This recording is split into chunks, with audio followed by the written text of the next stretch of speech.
keni dëgjuar për Ebu Said el-Khudri, ka transmetuar shumë hadithe nga pejgamberi sallallahu alaihi wasallam, mbi 1000 hadithi ka transmetuar nga pejgamberi alayhis salam. Ka qenë djalosh i ri dhe pejgamberi sallallahu alaihi wasallam nuk e ka pranuar të merr pjesë në luftën e Uhudit. Ka ardhur te pejgamberi sallallahu alaihi wasallam, nuk ka marr pjesë, nuk e ka leju pejgamberi sallallahu alaihi wasallam, për shkak që ka qenë i ri i vogël.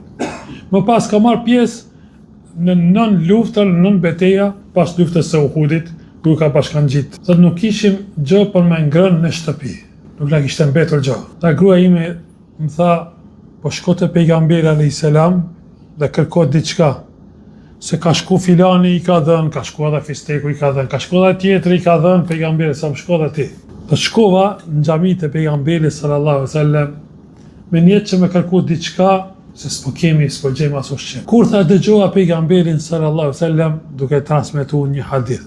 Wa man yastaghni yughnihi Allah, wa man yasta'fif ya'ifuhu Allah. Kush kërkon pasuri vetëm prej Allahut, Allahu do ta pasuroj atë.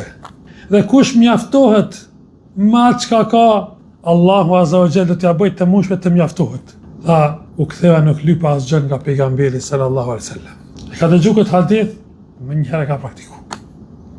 Thot vallahi, thot më pas, nuk gjen njeri që ka qenë më i pasur prej ensarive se sa unë dhe fëmijët dhe pasardhësit e mi. Me njëherë ka fillu me praktiku këtë hadith të pejgamberit sallallahu alaihi wasallam që para njerëzve mu duk si pasur dhe me kërku pasuri vetëm prej Allahut subhanahu wa taala. Dhe mu mjaftu me atë që i ka dhënë Allahu subhanahu wa taala. Por këta sahabi kanë qenë burra të devotshëm, të cilët kur janë mbështet tek Allahu azza wa jalla janë mbështet më 100%.